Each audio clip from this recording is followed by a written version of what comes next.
All right, hi you guys. So this is just a recap on that CO6 test. Again, some of them will pop back up on the unit test that's coming up. So I'm just going to go through every single question on how to do them. And if you guys have questions, you guys can either ask me in class or send me a message. So this first thing that we're going to do, the water bottle is moved once around the table with a dimension of 1 meter by 3 meter. If the bottle ends up in its initial position, what is the displacement of the bottle? So this is important as it ends up in the initial position. So if I drew this water bottle and it goes 1 meter and then 3 meters, 1 meter and then 3 meters again, displacement is basically how far something moves from the initial position. So if we look, it's not technically moving from its initial position. So if it ends up in the initial position, you are displaced 0 meters. All right, so that just kind of goes with the definition of displacement. That's one that you guys should have picked up on pretty easily. Question 2. This seemed to be one that distracted a lot of people or got people focused on this one a lot, and they missed some of the other questions because of it. So the light from the sun reaches Earth in 8.3 minutes. So that variable is t, our time. The speed of light is 3 meters times 10 to the 8th meters per second, and that is our velocity. What is the distance between the Earth and the sun? So we're going to use velocity equals distance over time, that little triangle that you guys have gotten used to learning. So I'm just going to plug it in there so you guys can see it. So if I'm looking for distance, right? I'm looking for that variable right there. I'm going to use the equation velocity times time. So we're given our velocity and we're also given our time. The only problem is they're not compatible with each other. So if you look, this one's in minutes and that one is in seconds right here. So we need to make sure that this is equivalent to that. So what I'm going to do is I'm going to take 8.3 minutes. I'm going to convert it to seconds. So for every minute, it's 60 seconds. So now if I can cross out that unit and that unit, I'm left with the units I want. And that's how you're going to do your conversions. So if I look here, I'm just going to plug 8.3 times 60 is equal to 498 seconds. So now we have our time in seconds and we have our velocity, and we're going to rewrite our equation. So our distance is equal to velocity. I'm going to plug my velocity into this equation now. So that's 3.0 times 10 to the 8th meters per second. I'm going to times it by our time, which is 498 seconds. So when I times them across, I can get rid of this second and that second because that one's over 1. So they cross each other out. So my units left are going to be meters. So all right, I'm back. I had technical difficulties with these calculators. So basically I had to play around with it to figure out how to plug in the values. So if I look again, I have my velocities right here. My time is right here. So I'm just going to do velocity times time. How you plug it into these calculators in particular, if you're using them on a test, is I have to go right here. I have to go 8, 10 to the power of 8. So what I did is I put 8 first, second, and then to my 10 to the power of. It gives you your value, and I'm going to times that by 3. So that's what I'm doing right here. So basically I'm just plugging this into the calculator so it reads the same. I took a little process to do that. I'm going to go times my 498, and I get my equation, or my answer, as distance is equal to 1.494 times 10 to the 11th. It's really important that you know your units. So if I look right here, my units is in meters, so my answer right now is in meters. Okay, so I have my answer in meters. My only issue is on my answers, well, the answers that are in meters are incorrect, so I'm going to cross that out and cross that out. The only answers left are in kilometers, so what I have to do is convert my answer into kilometers. So if I do that, I'm just going to take this. So there's 1,000 meters in 1 kilometer. So I'm going to take this and divide it by 1,000. So I'm just going to take my answer, as you guys can see, divide that by 1,000. And it's actually going to be, if I count my decimal place, 1, 2, 3, 4, 5, 6, 7, 8. So it's going to be 1.49 times 10 to the 8. So that should be your final answer on there. If you round up, you will see that your answer should be 1.5 times 10 to the 8. So if you guys are rounding it up, I know on this one it didn't give the exact answer, but if you assume 1.9 times 10 to the 9th would not be correct. It's not even close to our answer. This is the closest one to our answer. So that's the one that you should choose. All right. Problem 3. Hopefully everyone can see that. Let me push this down. So, Susie and her brother are racing their new bikes in the neighborhood. Their block is 1 mile long. Susie's average speed is 0.2. Her brother is 0.9. Who will reach the block first? And how much time ahead of each other will they be? So, the problem that you're looking at here is you have 1 mile. Well, and we're using this equation still. V equals D over T. You are looking for T. So if I use my triangle, right? I have V, D, and T. If I'm looking for this variable, it's going to be distance divided by time. Or distance divided by velocity, my bad. So all we're going to do is we're going to take distance, we're going to divide it by velocity, which is 1.2. So 1 divided by 0.12 is 8.3 seconds. And that is for Susie. Right? For her brother, we're going to do the same problem. We're going to do 1 mile divided by 0.09. So go 1 divided by 0.09 is 11.11 seconds. And that's for brother. So if I look, Susie will for sure get there before her brother. So if I look at this, Susie's brother will not finish first. Cross that out. Susie's brother will not finish first. So if we calculate this too, if you were just basing this on reasoning, Susie 8.3 seconds ahead of her brother, we know that's not going to be true. So how I find how far ahead he is, or how far ahead she is from her brother, I just take his time, which is 11.11 minus her time, which is 8.3 seconds, and it should get you 2.8 seconds was what I got. So the nearest answer to that is 2.78.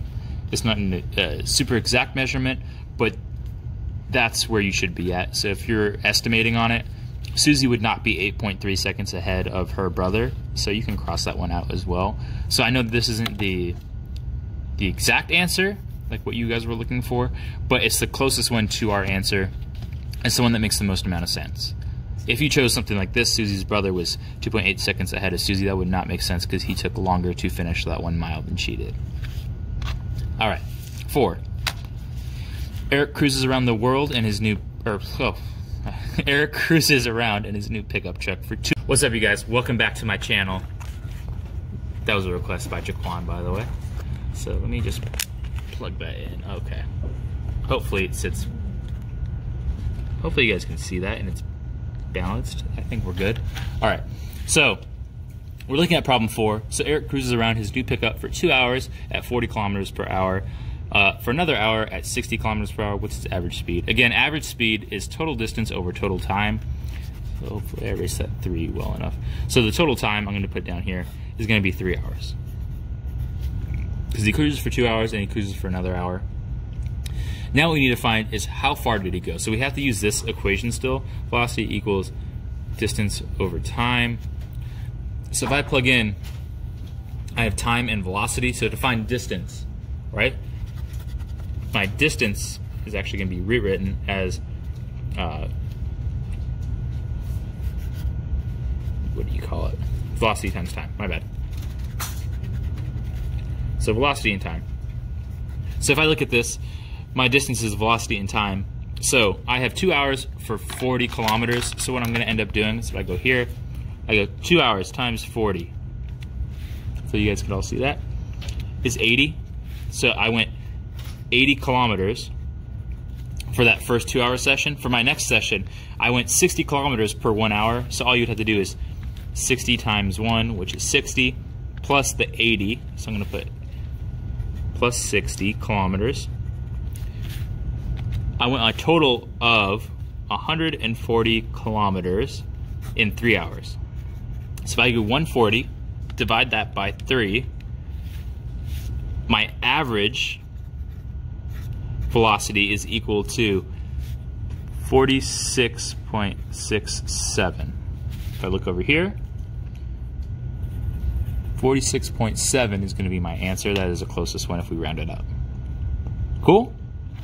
So, all right, so number 5, as we were looking at, we have a velocity, so 12 to 0, and we have 1.5. We are looking for distance on this. So we're going to use this equation right here. All right, so we're going to use distance equals velocity times time. If we look, our velocity is our change in velocity is 12 meters per second. Right, so if I do delta V, my change is 12 meters per second, and my time that it takes to change that is 1.5 seconds. So all I have to do is just take 12 meters per second, times it by 1.5. And my answer, as you guys should be able to see, is 18. So my answer for number 5 is 18. All right, and that should be it for the first 5 problems. So I'm gonna move this one aside. If you guys look at 6, right? Annie comes to a sudden stop. Avoid hitting a deer crossing the road at night. As she hits the brakes, her speed drops from 12. Calculate her average acceleration. So her average acceleration, right, is going to be delta V over T. So her average acceleration is, we have a negative 12, and it divides it by 1.5 seconds. So it's just changing where things are placed, more or less. So it's still the same question, just a little bit different. So if I look, right, I have 12, or negative 12 divided by 1.5, so I should have 8. And again, it should be negative because we have a negative sign in front at first. So I'm gonna go here and my answer should be negative 8. All right, so question 7. A race car traveling at 120 kilometers an hour accelerates for 0.8 meters per second squared for 20 seconds. What is the final speed of the race car? This one's a little bit challenging. So we're dealing with acceleration equals delta V over T. But delta V is also final velocity minus initial velocity, all over time. Right? So we're dealing with this. Then what I'm going to do is I'm going to take the things that I have in here and I'm going to plug it into this formula right here. And then from there I should be able to find my answer. So if I look, a race car is traveling at 120 miles per hour. So our initial velocity, right, is 120 kilometers per hour. We're looking for final velocity. And then our time is 20 seconds. And our acceleration is 0.8 meters per second squared. Okay, so we have, this is our formula with all our variables in it as of right now. What I need to do next is get rid of this 20 seconds. I want to isolate this little part right here so it's by itself. So I'm going to take this and times it by 20 seconds so this can cross out that. I'm going to times this one by 20 seconds because if I do it to this side, I have to do it to that side as well. So I'm going to take 20. So you guys can see that, times 0.8 equals 16. So it should be 16. Now what's important on this is, since I have seconds, and I'm timesing seconds by this acceleration, what's actually going to happen is it's going to get rid of one of the seconds. Since we have seconds squared, it's actually going to be 16 meters per second. So our final units that we should have right here are going to be, we have 16 meters per second, our final velocity is what we're looking for, and then we have our 120 kilometers. Oh, let me rewrite this. So here, final V minus 120 kilometers per hour. Then what I have to do is I have to convert this side over to kilometers per hour. So I'll start that down here, this process. And at this point, I'm going to pause it and I'll come back. All right, so we have 16 meters per second, or what we have to do is convert this to kilometers per hour. So how I'm going to do that is I'm first going to take this. I want to get rid of my meters first. So what I want to do is I want to go like this, and I'm going to say, okay, if I take 1,000 meters, I should end up with 1 kilometer. What I want to do is basically get rid of this variable and finish with my ending variable, or my ending unit. So I can cross out meters right here, and I'm left with the unit that I want at the very end in my answers. So as you guys can see the answers. So what I'm effectively doing is basically getting rid of my meters, and so to do that I divide this by 1,000 and it equals 1 kilometer. Next thing I have to do is get rid of my seconds. So since seconds is on the bottom, I want to put my seconds on top. So I'm just going to say, if I want to end in hours, I'm going to put 60 seconds is 1 minute. The other way to do this is figure out how many seconds are in 1 hour, and you could put the amount of seconds in 1 hour and then 1 hour on the bottom. And what would effectively happen is you can cross out S, and you'd be left with your hours, kilometers per hour. So what I'm going to do, I'm going to do it a little differently. So I know that there's 60 minutes in 1 hour. So now I have my hours on the bottom, what I want to end with. My minutes cancel out, and my seconds cancel out, because I have seconds on the top and seconds on the bottom cancel out. So I'm going to go right here, 16.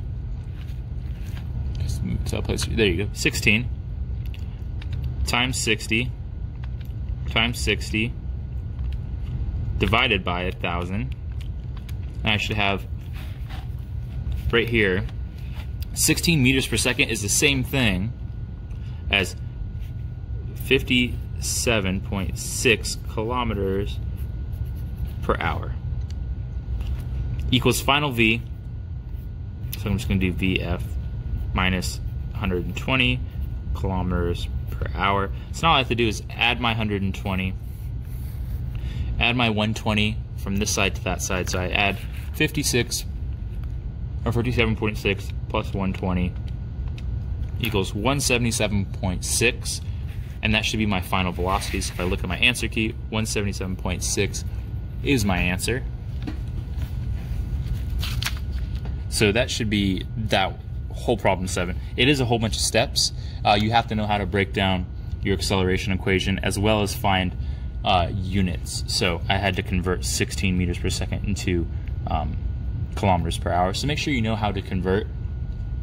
It is really helpful if you know how many kilometers are in, or how many meters are in 1 kilometer, or how many minutes are in an hour, that kind of stuff. So that would be something I would take down in your notes. So I'm moving on to question 8. So question 8. The graph below represents the motion of an object traveling in a straight line. So if I look at this one right here, during which period of time is the object's position constant?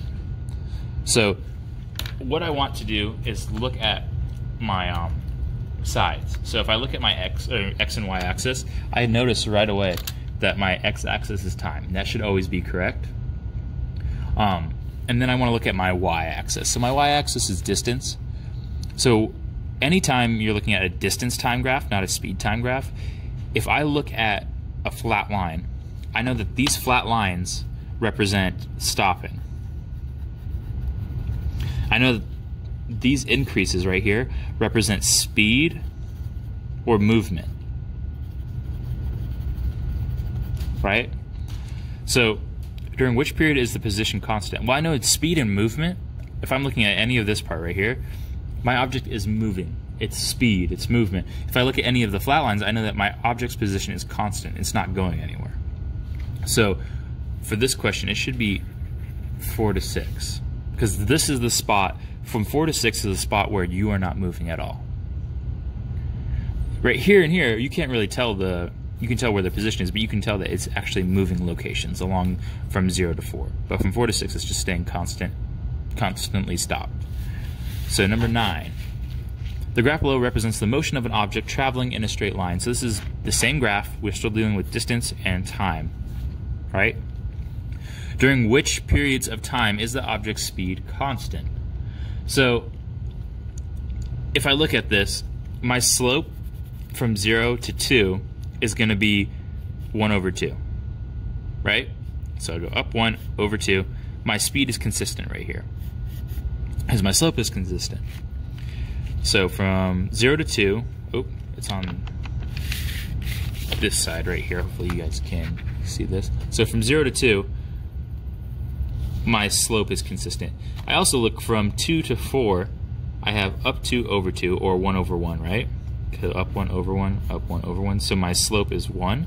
So from 2 to 4 seconds, I'm also looking at a slope that is consistent.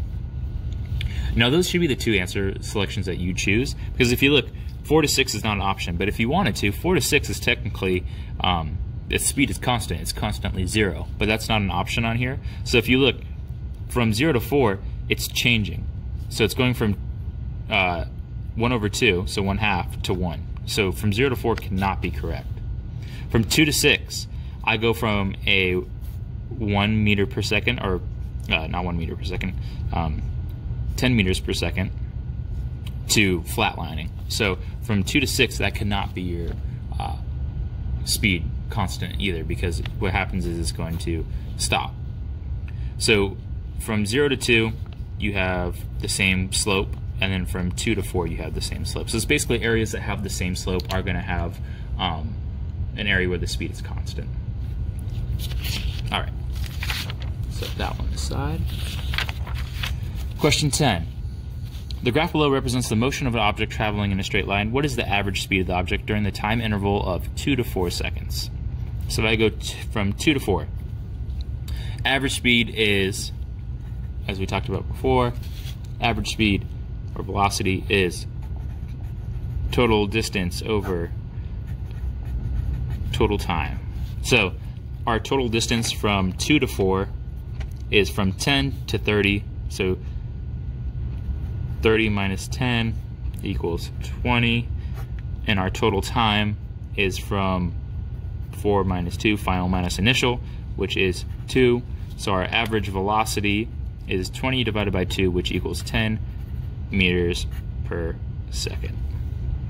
And that is one of our answers. So that one's just you guys just plugging in some of the values into your V equals D over T equation. So for 11, let me pull that one up. Oops, on the back side. So it represents the motion of a straight line. It's still the same graph. So we're just looking at the same exact question. The only difference is, what is the average speed of the object during intervals 0 to 6? So if I say from 0 to 6, what is my average speed? Okay, so I need to go average V equals total distance over total time. So my total distance from 0 to 6 is 30 meters. That's how much it's traveling. My total time it takes from 0 to 6 is 6 seconds. Or this meters. So I'm going to go 30 divided by 6 is 5 meters per second.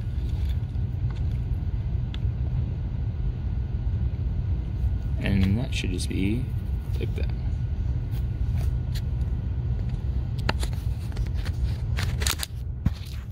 Alright, so we're jumping to number 12. So if you guys take a look at this, let me pull up the bottom half. Let me see. There we go. So you can see all the answer choices right here at the bottom of the screen. So in the graph below shows the relationship between the speed and time traveled from two objects. So we have A and B, so object A and B. What does the slope of each line represent? So the first thing I want to look at again is I look at my x-axis, make sure time is on the x, and then I'm going to look at my y-axis and I see speed. So on a speed and time graph, your slope, so slope on a speed and time graph will represent acceleration.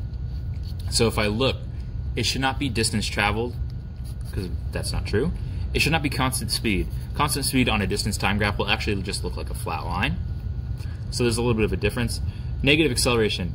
Negative acceleration would actually be a downward slope. Something like that would be a negative acceleration. So since that's not the case, I can also cross off my negative, and I'm only left with positive acceleration. So a speed and time graph, a positive slope represents positive acceleration. On a distance time graph, so this is time, and this is distance. So on a distance time graph, something like this, the slope on this one would represent speed. Since speed is equal to distance over time, that would be, the slope would equal speed. On this one, the slope is, if I have acceleration, equals change in velocity or speed over time. So your slope on the speed and time graph is acceleration, the slope on a distance time graph is speed. Okay, we are jumping to problem 13. Let's go take a look at this one. The graph below shows a relationship between speed and time traveled from two objects, A and B. Same question. Based on the graph, which statement below is correct? So again, let's just look at our axes. We have time and speed. So we're looking at the speed and time graph. Object A accelerates 3 times as fast as object B. So if I just look at this without doing any math initially, if I look at both of these, right, I can tell initially that A is faster than B. So object A travels 3 times as fast as object B. That's a possibility. I don't know for a fact, but I know that's one of my options. Object A travels the same speed as object B. Is that true? No. Because if it was the same speed, right, it would be going in the same slope. And that's not the case.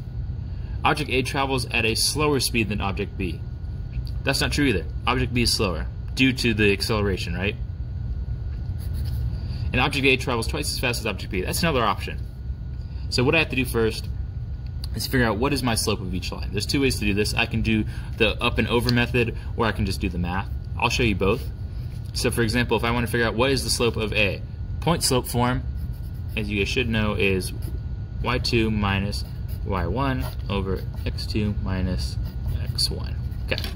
So if I go up here, slope is going to be 1, 2, 3 over 1, so it's 15 over 2. So for my A, my slope should be 15 over 2, or 7.5. For B, my slope should be 1, 2 over 1, 2, or 10 over 4. So it's 10 over 4, so my answer should be 2.5. So if I do this method, I can see that 7.5 and 2.5, this one is 3 times as fast as this one. So it's not twice as fast. So I know that this last one will be incorrect and that this will be my official answer. The other way to find the slope is to plug in an equation like this. So I choose 2 points. I'll do one example. So for this point, use that one, and then for the initial. So I can say my y2, my y is going to be 15. y1 would be 0 because it starts at the origin. Then I can go x2 is 2 minus 0, so 15 over 2 would be my slope, or 7.5. So there's really 2 ways to find this. The up and over method seems to be one of the easier ones if you know what you're doing with it. If not, this is a surefire way that you will get your answer. So if you choose 2 points and find the slope between that line, guaranteed you will find the correct answer if you use this method. This method, however, the up and over, if you mess up a little bit, there could be areas where you get the wrong answer. So just be careful on that. So 14, let's put this one to the side. So 14 is, that's not, 14 I think ends up going on the back. Alright, so it took 4 hours, so we have our time. Let's identify them as we go. Train to travel from its departure station to its final destination at the speed of 120 miles per hour. That is our velocity. How much distance did the train travel? So we are looking for distance, and we know our equation for that is velocity times time. If I look right away, these are in the same units, hours and hour. So all I have to do is take my calculator. You guys are able to see that, and I'm gonna turn it on and just plug in.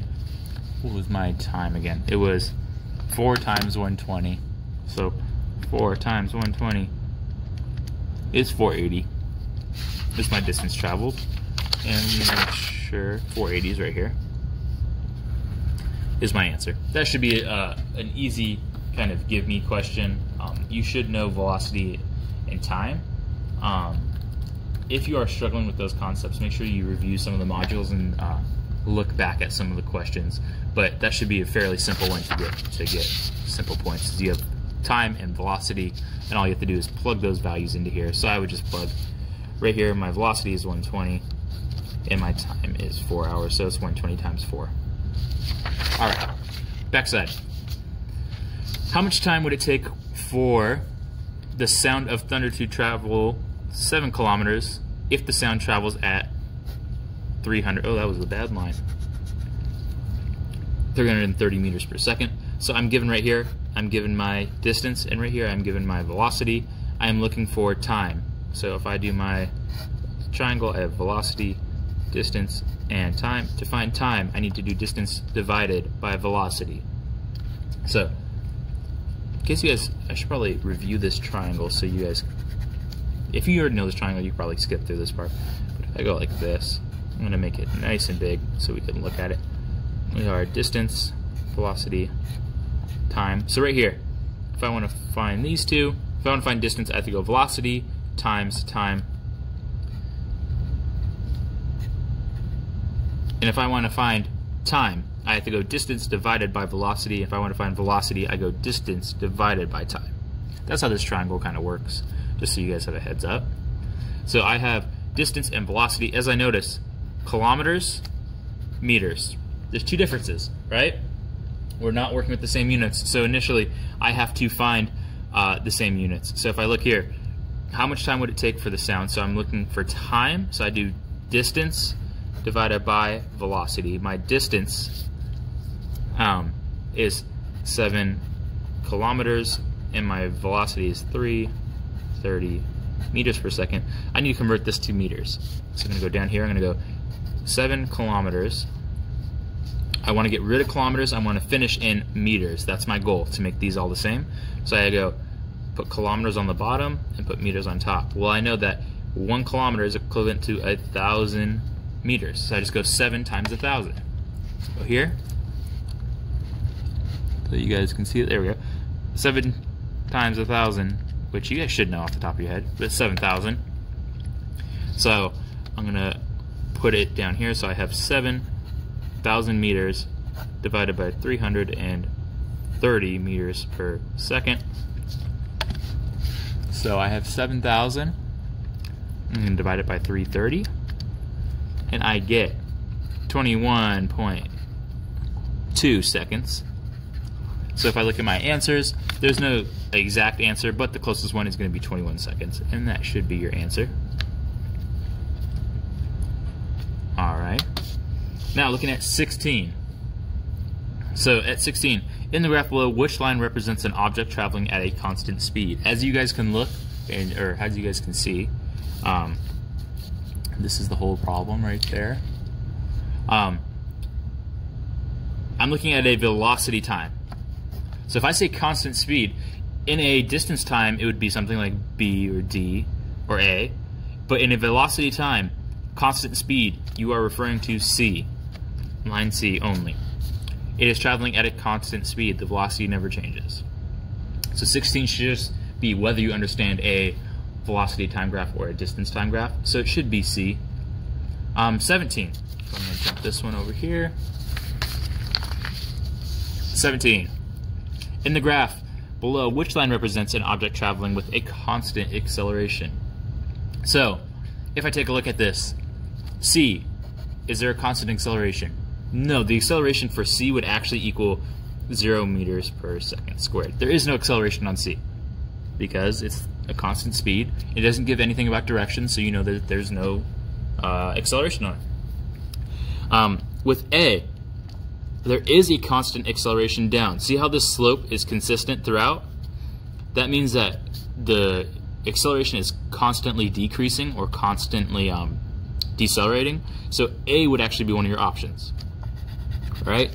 D, same slope all the way up. We're not changing, we're not doing a parabola shape like that, we are constantly increasing with the same slope, so that we know D is one of our options as well, and B obviously is traveling at the same slope as well. So B, C, or D, A, and B are all your options. So I'm going to lines A, B, and D.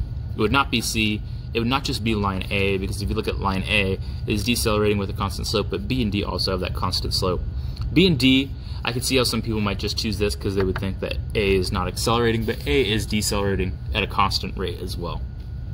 So the answer would actually be lines A, B, and D. Alright, what is the correct formula for acceleration? This should be one that you guys are very familiar with.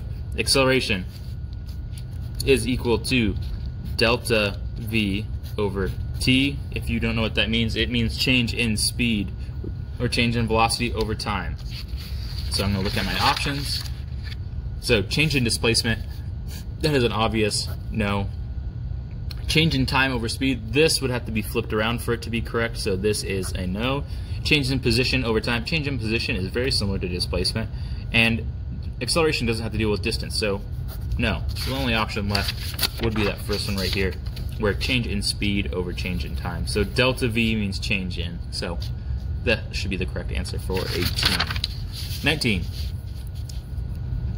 Read the following descriptions of actions someone could take on a bicycle. Which of the following does not describe the action involving acceleration? So acceleration has two key points. One, change in speed. So acceleration is anything that changes speed. Two, change in direction. Okay, so if I change my speed, I am accelerating. So if I'm going faster or slower, I am accelerating. And if I change my direction, so if I say a constant speed, but I change my direction, I am changing my velocity, because velocity is speed in a direction. Speed with direction. Okay, so you should get down that part by now. So velocity is speed with direction. So if I change my direction, technically I change my velocity. That's why acceleration is a change in velocity over time.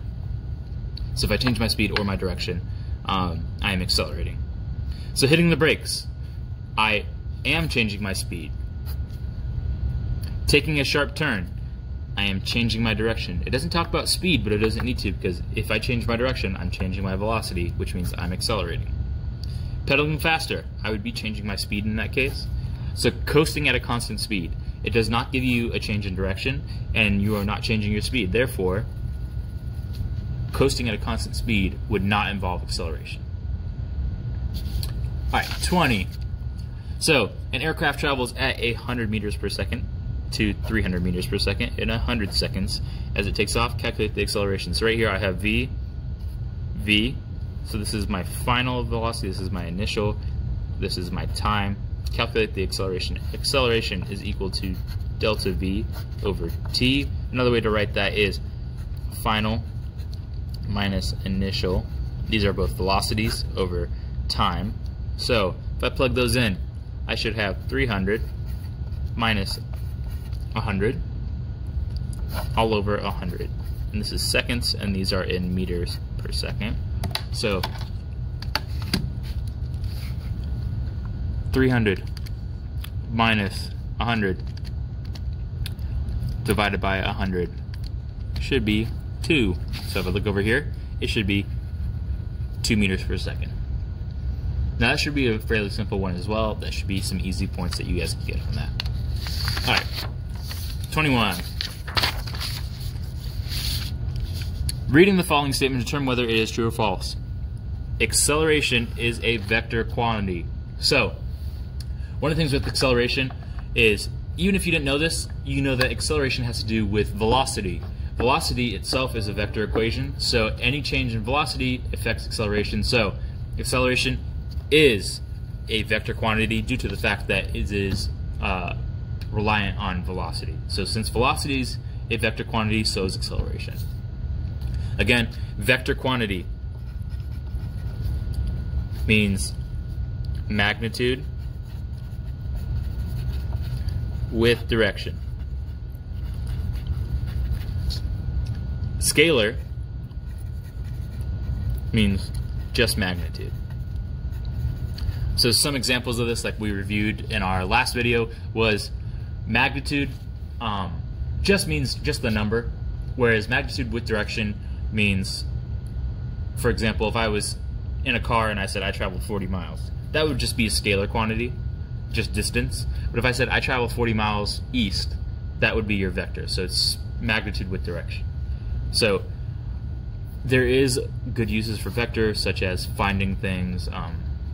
A lot of the times scalar is just given as like distance, time, that kind of stuff is it's a scalar quantity. Vector is more with the direction. Cool? So we're gonna move on to these are the ones that are a little harder. So a car travels for 10 meters per second at a steady 20 meters per second along a straight road. The traffic light stops ahead to change to red, and the car slows down with a constant acceleration or deceleration so that it stops after additional 8 seconds. So right now I'm looking. So draw a speed and time graph. This is important that you know how to do those. So I'm gonna push this up and start drawing on here. I'm gonna actually brought this with me, so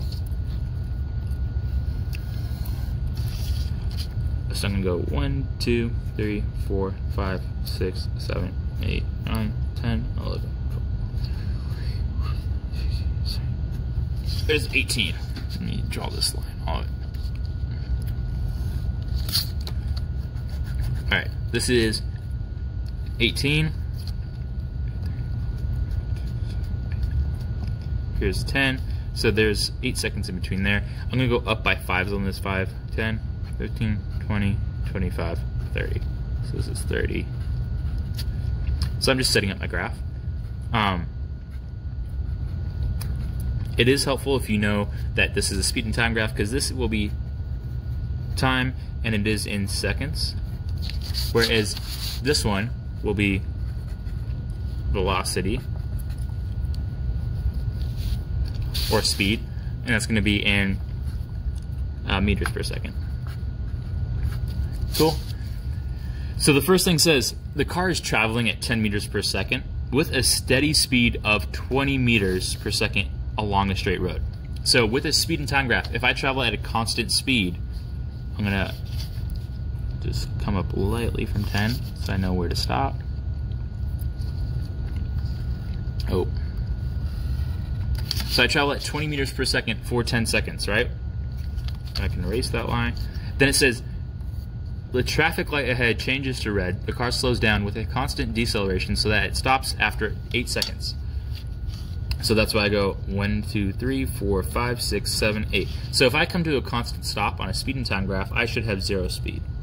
If I stop somewhere, say along like right here, I stop my line like that, then what would happen is my car would actually roll through that stoplight. That's not what I want. I want it to come to a complete stop. So right here, it's traveling at 20 meters per second for 10 seconds, and then it comes to a stop after 8 seconds. So it comes to my 0 velocity at the bottom.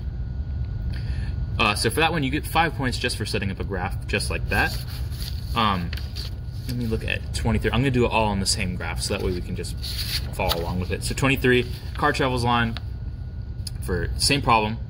Use the graph to deduce the car's deceleration as it slows down. So I'm going to come here. 23 finds the deceleration as it slows down. So if I look, it travels at a constant speed for these first 10 seconds like that. It starts slowing down right here. So the first thing I need to do to find deceleration, I need to find the slope of my line, because it is a velocity and time graph. So my slope represents my acceleration.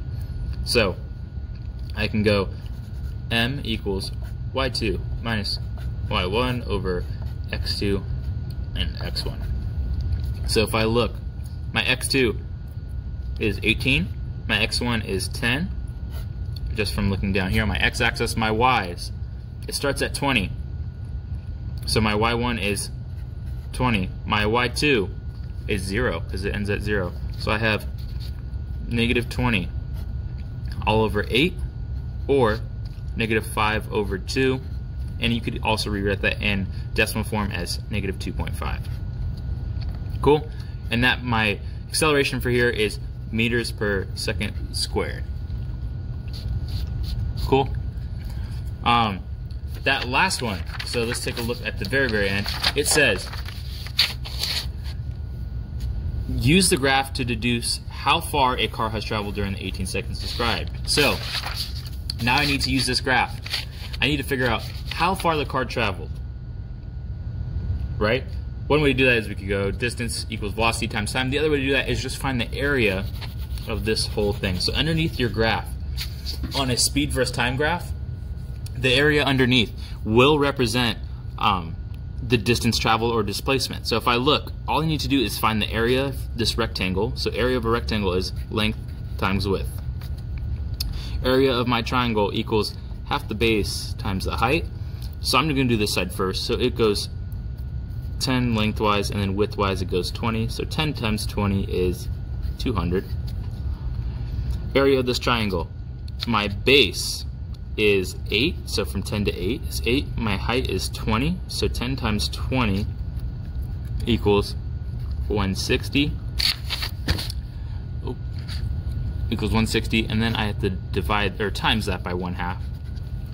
So times by 1/2 equals half of 160 is 80.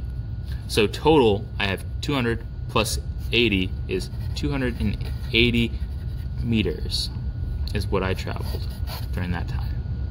So that is how you do 22, 23, and 24. Again, this would be 24. This would be your deceleration 23, and this is 22. You're setting up your graph. That was worth 16 points on the test if you guys were able to do that one. On this upcoming test, please make sure you know how to do a problem very similar to this one, 22, 23, and 24. It will pop up again. All the other questions we went over, hopefully that addressed some of the issues. I know there were some questions that on the test were marked incorrectly due to us using the online curriculum test. So make sure that if you marked one of those, that you review it and make sure you got the correct answer like we just reviewed in this video. But other than that, hopefully you guys understand everything. If you have questions, please come in and talk to me. But thank you guys so much, and hope to see you guys soon.